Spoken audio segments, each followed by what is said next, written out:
अस्सलाम वालेकुम दोस्तों, वीडियो देखने से पहले हमारे इस चैनल को सब्सक्राइब कर लें और नीचे मौजूद बेल आइकन को जरूर क्लिक कर लें ताकि हमारी वीडियोस बाकायदगी से आपके पास पहुंचती रहें। कोई बहुत जरूरी खबर है? मुझसे ऐसी बातें ना पूछो, इसहाक ने जवाब दिया। तुम्हें उनके साथ दिलचस्पी नहीं होनी चाहिए। मैं तुम्हारे लिए घोड़े का इंतजाम करती हूँ, लड़की ने उठते हुए कहा। आराम कर लो, रात अभी शुरू हुई है, आखिरी पहर रवाना होना है। लड़की खेमे से निकल गई। इसहाक तुर्क की जिस्मानी हालत ऐसी थी कि वो फौरन सो गया। कौन कहता था उसे वहीं पड़ा रहने देते? लड़की ने खेमे से बाहर जाकर अपने आदमियों से कहा, मुझे उस्ताद मानते हो? ये अजयूबी का जासूस है, कहता है मुझे एक घोड़ा दे दो, सुल्तान के पास जल्दी पहुंचना है। वो जब बेहोशी में बुड़बड़ा रहा था तो मैंने कान लगाकर सुना था। वो सुल्तान अयूबी का नाम ले रहा था और कह रहा था कि बड़ी कीमती खबर लाया हूँ। लड़की ने इसहाक तुर्क के साथ जो बातें की और जो उससे कहलवाई थीं सब कुछ सुना दी। ये ताजरों का काफिला नहीं था, ये सब सलीबी जासूस और तखरीबकार थे जो मिस्र में कुछ अरसा जमींदोज कार्रवाइयां करके वापस अपने या किसी और मुसलमान इलाके को जा रहे थे। उनके साथ उनके मुहाफिज भी थे। उन 10-12 आदमियों के साथ 2 जवान लड़कियां थीं। उनका इस्तेमाल और रोल वही था जो आप इस सिलसिले की पहली कहानियों में सुन चुके हैं। ये दोनों खूबसूरत और तरबियत याफ्ता थीं। ये गिरोह ताजरों के भेस में जा रहा था। इनके पास ऊंट भी थे और घोड़े भी। सफर के दौरान यहाँ पानी और साया देखकर रुक गए थे। शाम से कुछ देर पहले उन्होंने दूर से इसहाक तुर्क को आते देखा। 2 सलीबी और एक लड़की उसकी तरफ चल पड़े। उनका इरादा यह था कि उस आदमी को अपने कैंप से दूर रखें। वो देख रहे थे कि ये आदमी बहुत बुरी हालत में चला आ रहा है और ये ज्यादा देर चल नहीं सकेगा। इसहाक तुर्क ने उन्हें देखा तो उसे शराब और वाहमा समझा। फिर वो गिर पड़ा और बेहोश हो गया। दोनों सलीबी और लड़की उस तक पहुंचे। सबसे पहले लड़की ने कहा था कि ये कोई आम किस्म का मुसाफिर नहीं। दोनों आदमियों ने राय दी कि ये कोई अनाड़ी मुसाफिर है, वरना इस हाल को न पहुंचता। ताहम इसहाक की शक्ल सूरत और जिस्म से शक होता था कि ये कोई मामूली आदमी नहीं। कुछ अजराह मजाक और कुछ शक की बिना पर उसे अपने कैंप में उठा ले गए और एक खेमे में लिटा दिया। उसके मुंह में पानी और शहद टपकाते रहे। इस दौरान इसहाक तुर्क बुड़बुड़ा रहा था। उस पर गशी तारी थी। गशी और नींद में ज़हन लाशऊर बेदार हो जाता है। जासूसों को यह खास तौर पर बताया जाता है कि वह दुश्मन के इलाके में बेहोश होने से बचें। बेहोशी में इंसान की जबान से बाज़ औक़ात सीने के राज निकल आते हैं। इसहाक को सहरा ने बेबस और बेहोश कर दिया था, वरना उसमें हैरान कुन क़ुव्वत बर्दाश्त और क़ुव्वत मुदाफ़ियत थी। अगर बेहोशी में उसकी जबान बंद रहती तो उसका असल रूप बेनकाब न होता। इसहाक होश में आया तो इस कदर ज़हीन और चालाक होते हुए भी एक लड़की के जाल में आ गया। ये लड़की जासूसी की उस्ताद थी, वो भी तरबियत याफ्ता थी और वो हसीन लड़की थी। उसकी जबान पर यकीन करते हुए वो उसे मुसलमान समझ बैठा। लड़की ने बाहर जाकर अपने साथियों को बताया कि उसका शक सही निकला है और ये खुबरू शख्स सुल्तान अयूबी का जासूस है, मोटा शिकार है। उस गिरोह के सरबरा ने कहा, अब इससे ये मालूम करना है कि वो क्या राज अपने साथ लाया है और ये राज कहाँ से लाया है। अगर उसने बता दिया कि वो राज कहाँ से लाया है तो उससे ये भी पूछेंगे कि वहां उसके साथी कौन कौन है। एक आदमी ने कहा, लेकिन उस पर यह जाहिर ना होने पाए कि हम कौन हैं। सरबरा ने कहा, मैं सलाहुद्दीन अयूबी के जासूसों को अच्छी तरह जानता हूँ। मौत कबूल कर लेते हैं, कोई राज नहीं देते। खासी उस्तादी से बात करना होगी। मैं इन मुसलमानों को ज्यादा अच्छी तरह जानती हूँ। लड़की ने मानी खेज मुस्कुराहट से कहा, राज तो राज ये अपने खंजर से अपना दिल निकालकर मेरे कदमों में रख देगा। तुम उन मुसलमानों को जानती हो जिन पर हुक्मरानी और दौलत का नशा सवार होता है। एक और सलीबी ने कहा, तुम्हारा पाला कभी किसी गरीब मुसलमान और सिपाही से नहीं पड़ा। वो मुसलमान दौलत और रुतबे के शहदाई होते हैं जिन्हें तुम गुमराह कर लेती हो। जिन मुसलमानों के पास दौलत की बजाय ईमान है, कभी उनके करीब जाकर देखना। उनके पास एक और सलीबी लड़की बैठी थी जिसने अभी तक कुछ नहीं कहा था। सरबरा ने उसकी तरफ देखा और कदरे तंजिया लहजे में उसे कहा, क्या तुम उस मुसलमान के सीने से राज निकाल सकती हो? लड़की ने उसे खाली खाली निगाहों से देखा। सरबरा ने कहा, तुमने काहिरा में हमें बहुत खराब किया था। मेरीना की उस्तादी देखो और उससे कुछ सीखो। मैं तुम्हें और कोई मौका नहीं दूंगा। जरा मेरीना की अक्ल पर गौर करो। हम सब इस आदमी को भटका हुआ कोई मुसाफिर और बेकार आदमी समझते थे, लेकिन इसने इसे पहचान लिया कि यह मोटा शिकार हो सकता है। मैं तुम्हें इसीलिए मिस्र से निकाल कर ले जा रहा हूं कि तुम सलीब को फायदा पहुंचाने की बजाय नुकसान पहुंचाती हो। तुम्हारा अंजाम बहुत बुरा होगा। एक और सलीबी ने कहा, तुम्हें इस पेशे से महरूम कर दिया जाएगा जिसमें तुम्हें शहजादियों की तरह रखा जाता है। इससे निकाल दिया गया तो किसी की दाश्ता बनकर रहने या इस्मत फरोशी के सिवा तुम्हारा कोई ठिकाना नहीं होगा। दूसरी लड़की जिसका नाम मेरीना था नफरत से बोली, ये तो है ही इस काबिल। باربرا نے میرینا کی طرف قہر بھری نظروں سے دیکھا۔ اس کے چہرے کا رنگ غصے سے لال ہو گیا لیکن خاموش رہی۔ وہ بھی میرینا کی طرح خوبصورت تھی، لیکن جب سے مصر گئی تھی اس کی استادی ماند پڑ گئی تھی۔ اس کی وجہ یہ تھی کہ اس کا سربراہ بھی مصر میں تھا اور زمین دوز کارروائیاں کر رہا تھا۔ یہ لوگ کسی جگہ آپس میں ملا کرتے تھے۔ سربراہ رتبے والا افسر تھا اور خوبرو بھی تھا۔ وہ باربرا کو پسند کرتا تھا اور اس نے باربرا کے ساتھ شادی کرنے کا وعدہ بھی کر رکھا تھا۔ سربراہ جس جاسوس کی سفارش کرو اسے ترقی اور انعام دلا دیا کرتا تھا۔ باربرا بہت خوش تھی، مگر میرینا نے سربراہ پر اپنا جادو چلا لیا۔ اس لڑکی نے اپنی فنکاری سے سربراہ کو باربرا کے خلاف بدظن کر دیا اور اس کے ساتھ محبت کا کھیل کھیلنے لگی۔ باربرا بجھ کے رہ گئی۔ جاسوسی اور تخریب کاری سے اس کی طبیعت اچاٹ ہو گئی۔ ایسے موقع بھی آئے کہ وہ شک میں پکڑی جانے لگی تھی لیکن بچ گئی۔ اسے سلطان ایوبی کے فوج کے کسی بڑے اہم حاکم کے ساتھ لگایا گیا تھا، لیکن وہ مطلوبہ کام نہ کر سکی۔ سربراہ کو معلوم ہو گیا کہ اس کے دل میں میرینا کے خلاف رقابت پیدا ہو گئی ہے۔ اس نے بہتر سمجھا کہ پورے گروہ کو واپس لے جائے اور اس کی جگہ نیا گروہ بھیجا جائے۔ حقیقت بھی یہی تھی کہ باربرا میرینا سے جلنے لگی تھی۔ سربراہ اس کا دشمن بن گیا تھا۔ میرینا اس کے ساتھ طنز اور نفرت سے بات کرتی تھی۔ اسے اپنا انجام نظر آ رہا تھا۔ اب میرینا نے اسے کہا کہ تو ہے ہی اس قابل، تو اس کے اندر انتقام کی آگ بھڑک اٹھی۔ اس آدمی کے سینے سے صرف میں راز نکال سکتی ہوں، میرینا نے کہا۔ یہ باربرا کے بس کا روگ نہیں۔ باربرا غصے سے اٹھی اور اپنے خیمے میں چلی گئی۔ یہ آدمی کہیں رات کو بھاگ کے نہیں جا سکتا، سربراہ نے کہا۔ ابھی اس کے پاس بھاگنے کی کوئی وجہ بھی نہیں، پھر بھی احتیاط لازمی ہے، اسے بے ہوش کر دینا چاہیے۔ تھوڑی دیر بعد میرینا اس خیمے میں داخل ہوئی جس میں اسحاق ترک سویا ہوا تھا۔ دیا جل رہا تھا۔ میرینا کے ہاتھ میں ایک رومال تھا جو بے ہوش کرنے والی دوائی میں بھیگا ہوا تھا۔ وہ دبے پاؤں اسحاق کے پاس گئی اور بیٹھ گئی۔ اس نے رومال اسحاق کی ناک پر رکھ دیا۔ کچھ دیر بعد وہ رومال ہٹایا اور باہر آ گئی۔ اپنے ساتھیوں کے پاس جا کر کہنے لگی، کل سورج نکلنے کے بعد ذرا ہوش میں آئے گا، اطمینان سے سو جاؤ۔ سربراہ نے کہا، کل ہم صلاح الدین ایوبی کے اس جاسوس کو اس کی خواہش کے مطابق گھوڑا ضرور دیں گے، لیکن وہ اس گھوڑے پر قاہرہ نہیں بیروت جائے گا۔ یہ ہمارا ہم سفر ہوگا۔ سلطان ایوبی کے ایک جاسوس کو پکڑ لینا ان کے لیے بہت بڑی کامیابی تھی۔ وہ شراب پینے اور خوشیاں منانے لگے۔ میرینا اچھل کود کر رہی تھی، مگر باربرا جیسے اس جشن سے لا تعلق تھی، اسی لیے وہ اپنے خیمے میں چلی گئی تھی۔ بہت دیر بعد سب ایک ایک کر کے اپنے اپنے خیمے میں چلے گئے۔ باربرا بھی جا چکی تھی۔ اس ٹولے کا سربراہ میرینا کو اپنے ساتھ وہاں سے دور لے گیا۔ باربرا خیمے میں تنہا لیٹی اداسیوں اور ناکامیوں میں الجھی ہوئی تھی۔ اس کے دل میں انتقام کی آگ سلگنے لگی تھی۔ باہر کے جشن شراب نوشی کا شور اس آگ کو بھڑکا رہا تھا۔ جب شور ختم ہوا تو وہ اور زیادہ بے چین ہو گئی۔ اس نے خیمے کا پردہ اٹھا کر دیکھا۔ اسے اپنا سربراہ اور میرینا ٹیلے کی طرف جاتے نظر آئے۔ باربرا کے کانوں میں میرینا کے یہ الفاظ گونج رہے تھے، صرف میں اس کے سینے سے راز نکال سکتی ہوں۔ باربرا کے دماغ میں یہ سوچ آئی کہ وہ میرینا کو ناکام کر سکتی ہے۔ اس کا یہ طریقہ ہو سکتا ہے کہ وہ اسحاق ترک کو بتا دے کہ ہم سب صلیبی جاسوس ہیں تاکہ وہ اپنا اصل روپ چھپا لے۔ اس نے یہ بھی سوچا کہ وہ اسحاق کو وہاں سے بھگا دے۔ یہ سب انتقامی سوچیں تھیں۔ وہ سب کے سو جانے کا انتظار کرتی رہی۔ اسے نیند نہیں آ رہی تھی۔ اس کے خیمے کا پردہ اٹھا۔ اسے معلوم تھا کہ یہ کون ہے۔ اسے سرگوشی سنائی دی، باربرا چلے جاؤ مارٹن۔ باربرا نے غم و غصے سے کانپتی ہوئی آواز میں کہا، چلے جاؤ یہاں سے۔ مارٹن جانے کی بجائے خیمے کے اندر چلا گیا اور باربرا کے پاس جا بیٹھا۔ تمہیں آخر ہو کیا گیا ہے؟ کیا تم یہ سمجھتی ہو کہ ہمارا یہ لیڈر میرینا کے ساتھ دل سے محبت کرتا ہے؟ اور کیا وہ تمہیں دل سے چاہتا رہا ہے؟ یہ سب بدماشی ہے۔ تم دل پر بوجھ ڈال کر اپنے فرائض سے لاپرواہ ہو گئی ہو۔ اگر سچی محبت کی خواہش مند ہو تو وہ میرے دل میں ہے۔ میں نے تمہیں کب دھوکہ دیا ہے؟ تم سراپا دھوکہ ہو، باربرا نے جل کر کہا۔ ہم سب دھوکہ ہیں۔ میں اپنے فرائض سے لاپرواہ نہیں ہوئی، میرا دل تو دنیا سے بھی اچاٹ ہو گیا ہے۔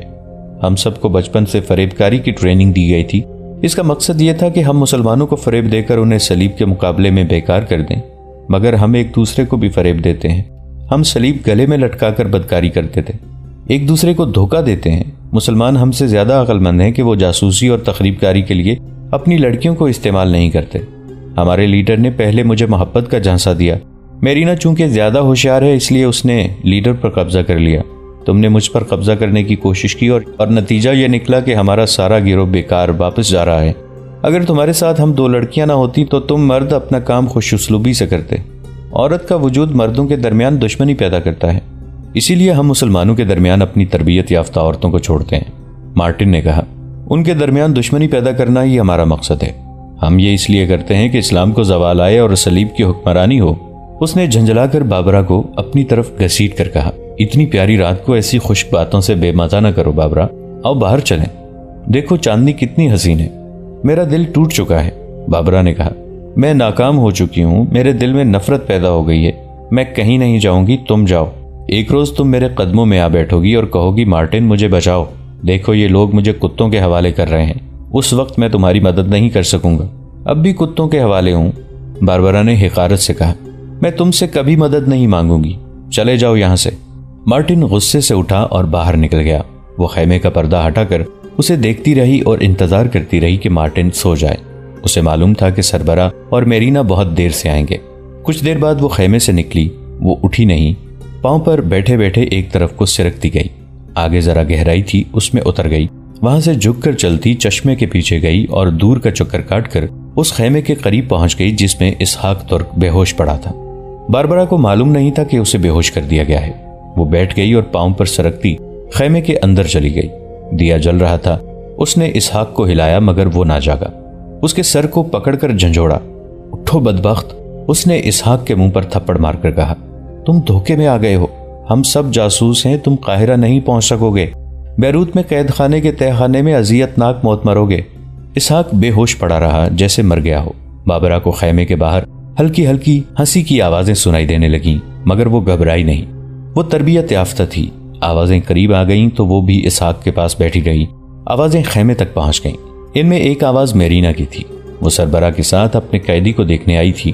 ہم سب مسلمان ہیں، باربرا نے اسحاق سے مخاطب ہو کر بلند آواز سے کہا، ہم تمہیں ایسا گھوڑا دیں گے جو تمہیں 2 دنوں میں قاہرہ پہنچا دے گا۔ باربرا، اسے اپنے سربراہ کی آواز سنائی دی۔ اس نے گھوم کے دیکھا، خیمے میں سربراہ اور میرینا کھڑے تھے۔ سربراہ نے کہا، تم اپنا فرض ابھی ادا نہیں کر سکو گی، اسے بے ہوش کر دیا گیا ہے، یہ میرا شکار ہے باربرا۔ میرینا نے طنزیہ مسکراہٹ سے کہا، یہ صرف مجھے معلوم ہے کہ اس کے سینے میں سے کیسے راز نکالنا ہے۔ سربراہ اور میرینا ہنس پڑے۔ باربرا اس طنزیہ ہنسی کو سمجھ گئی، اپنے آپ کو قابو میں رکھتے ہوئے بولی، میں نے کوئی غلطی تو نہیں کی، اپنا فرض ادا کر رہی ہوں، جاؤ سو جاؤ۔ سربراہ نے کہا۔ وہ اٹھی اور باہر نکل گئی۔ سربراہ نے اسحاق کی نبض پر ہاتھ رکھا، پھر میرینا کو ساتھ لے کر باہر نکل گیا۔ اسحاق ترک سلطان ایوبی کے لیے بڑی ہی اہم اطلاع لیے گہری بے ہوشی میں پڑا رہا۔ علی بن سفیان۔ قاہرہ میں سلطان ایوبی نے اپنی انٹیلیجنس کے سربراہ علی بن سفیان سے کہا، ادھر سے ابھی تک کوئی اطلاع نہیں آئی، اس کا یہ مطلب ہے کہ وہاں کوئی تبدیلی نہیں آئی، کوئی ہلچل نہیں۔ میں تسلیم نہیں کر سکتا، اور میں یہ نہیں تسلیم کر سکتا کہ وہاں کوئی تبدیلی یا ہلچل ہو تو ہم تک اطلاع نہ پہنچے۔ علی بن سفیان نے کہا، وہاں ہمارے جو آدمی ہیں وہ معمولی سوجھ بوجھ والے نہیں۔ اسحاق ترک کو آپ بھی اچھی طرح جانتے ہیں، وہ زمین کا سینہ چیر کر راز اور خبریں لانے والا آدمی ہے۔ باقی بھی اس جیسے ہوشیار اور عقل والے ہیں۔ صلیبی ان واقعات سے ضرور فائدہ اٹھائیں گے جو اس طرف رونما ہو رہے ہیں۔ سلطان ایوبی نے کہا، بالدوین اپنی فرنگی لشکر کے ساتھ حلب اور موصل کے ارد گرد موجود ہے، مگر الملک صالح مر گیا ہے۔ علی بن سفیان نے کہا، اب حلب کا حکمران عز الدین ہے، وہ صلیبیوں کے ہاتھ آنے والا نہیں۔ علی، سلطان ایوبی نے قدر حیرت سے کہا، تم بھی خوش فہمیوں میں مبتلا ہو رہے ہو۔ تم شاید اس خیال سے عز الدین کو پکا مسلمان سمجھتے ہو کہ میں اسے اپنا دوست سمجھتا ہوں اور میں نے اس کی مدد کے لیے اپنا منصوبہ بدل کر تل خالد پر حملہ کیا اور آرمینیوں سے ہتھیار ڈلوائے تھے، مگر میں اپنے مسلمان حکمرانوں اور عمرا پر بھروسہ نہیں کر سکتا۔ عز الدین ہمارا اتحادی ہو سکتا ہے، اس کے عمرا اور وزراء میں صلیبیوں کے بہی خواہ موجود ہیں۔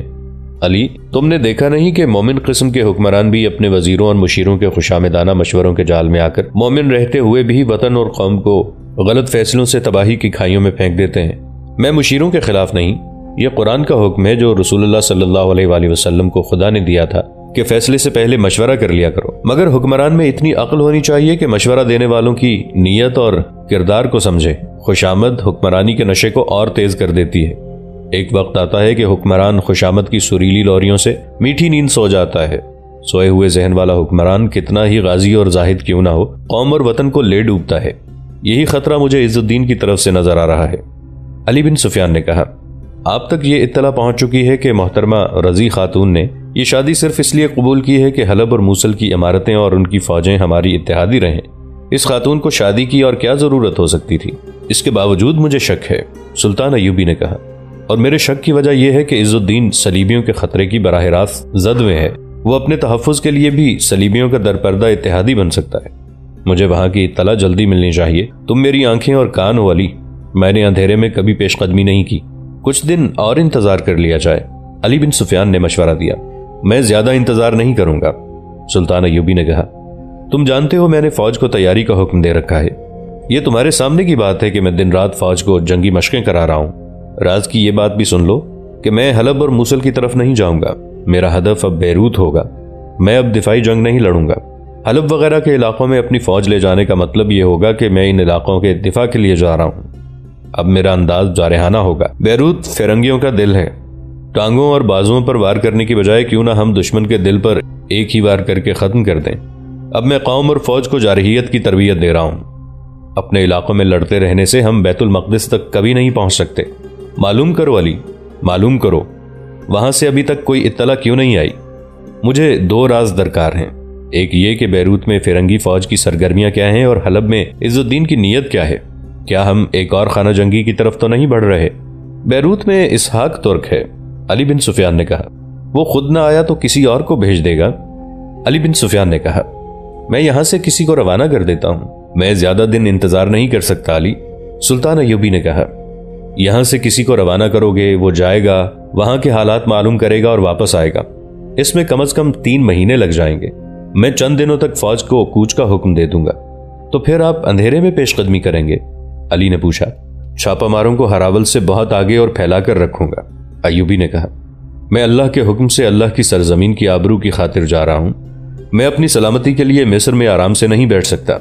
ये अप्रैल 1182 ईस्वी के दिन थे जब सुल्तान अय्यूबी और अली बिन सुफियान अपने उन जासूसों में से किसी का इंतजार बेताबी से कर रहे थे जो उन्होंने सलीबियों के मकबूजा मुसलमान इलाकों और हलब वगैरह में भेज रखे थे। हम आपको पहले बता चुके हैं कि इससे 2 माह कबल नूरुद्दीन जंगी मरहूम का बेटा अल-मुल्कुस सालेह, जो वाली हलब बनकर सुल्तान अय्यूबी के खिलाफ हो गया था, मर गया था। सुल्तान अय्यूबी के साथ जंग न करने और उसका इत्तेहादी रहने के मुआहदे के बावजूद वो दरपर्दा सलीबियों का हवारी रहा था। उसकी मौत सलीबियों और सुल्तान अय्यूबी के लिए बहुत अहम वाकया था। अल-मुल्कुस सालेह ने मरने से पहले इज्जुद्दीन मसूद को अपना जानशीन मुकर्रर कर दिया था। यह वाकया भी अहम था और सबसे ज्यादा अहम वाकया यह हुआ था कि इज्जुद्दीन की ख्वाहिश के मुताबिक नूरुद्दीन जंगी मरहूम की बेवा यानी अल-मुल्कुस सालेह की मां रजी खातून ने उसके साथ शादी कर ली थी। रजी खातून शादी की खातिर शादी नहीं करना चाहती थी। सुल्तान अय्यूबी के भाई अल-आदिल ने उस तक इज्जुद्दीन का पैगाम लेकर उसे कहा था कि यह शादी दमिश्क और हलब की होगी। इससे आइंदा खाना जंगी का खतरा खत्म हो जाएगा और सलीबियों के खिलाफ महाज मजबूत किया जा सकेगा। रजी खातून ये कहकर रजामंद हो गई थी कि मेरी जाती ख्वाहिशें मर चुकी हैं, मैं अजमत इस्लाम की खातिर हर कुर्बानी देने के लिए तैयार हूँ। उसने कुर्बानी दे दी और इज्जुद्दीन के साथ शादी कर ली। हलब और मूसल की इमारतों पर बड़ी मुद्दत से सलीबियों के असरात काम कर रहे थे, जिसके नतीजे में ये इमारतें सुल्तान अय्यूबी के खिलाफ मुत्तहिद हो गईं और 3 साल मुसलमानों में खाना जंगी होती रही। हम आपको इसकी तफसीलात बता चुके हैं। अब रजी खातून ने इज्जुद्दीन के साथ शादी कर ली तो सलीबियों को ये फिक्र लाहिक हो गई कि रजी खातून सलीबियों के सबसे बड़े दुश्मन जंगी की बेवा है, इसलिए वो हलब और मूसल और दीगर मुसलमान इलाकों से सलीब के असरात खत्म कर देगी। इधर मिस्र में सुल्तान अय्यूबी को यह परेशानी लाहिक थी कि सलीबी जंगी कार्रवाई करेंगे। सुल्तान ने यह भी सोचा था कि अरब से उनकी गैर हाजिरी से सलीबी फायदा उठाएंगे। सुल्तान अय्यूबी ने हालात का और आने वाले हालात का भी जायजा लिया और यह फैसला किया कि बेशतर इसके के सलीबी पेशकदमी करके हलब और मूसल का मुहासरा कर लें, वो मिस्र से बरकरफ्तार पेशकदमी करें और बैरूत को मुहासरे में ले लें। यह बड़ा ही नाजुक और खतरनाक फैसला था। बैरूत को मुहासरे में लेने के लिए उन्हें फौज दुश्मन के इलाके में से गुजार कर ले जानी थी। रास्ते में ही तसादुम का खतरा था। बहरहाल सुल्तान अय्यूबी ने तमाम खतरों का जायजा ले लिया था और हर किस्म की सूरत हाल का मुकाबला करने के लिए तैयार थे। उन्होंने जासूसों की इत्तलात के बगैर कम ही कभी पेशकदमी की थी, लेकिन अब हालात का तकाजा कुछ और था। उन्हें सबसे ज्यादा जरूरत इस इत्तला की थी कि इज्जुद्दीन की नीयत क्या है और क्या रजी खातून का वहां कोई असर पड़ रहा है या नहीं। अली बिन सुफियान के भेजे हुए जासूस अनाड़ी नहीं थे। राज हासिल करने और काहिरा तक पहुंचाने के लिए वो जान की बाजी लगा दिया करते थे। दोस्तों, आज के लिए इतना ही। इसी कहानी की अगली किस्त के साथ बहुत जल्द हाजिर होंगे। नीचे कमेंट सेक्शन में अपनी राय का इजहार जरूर कीजिएगा। हमारे इस चैनल को सब्सक्राइब करके नीचे मौजूद बेल आइकन को भी जरूर क्लिक कीजिएगा। अगली मुलाकात तक के लिए हमारा और आपका अल्लाह निगहबान।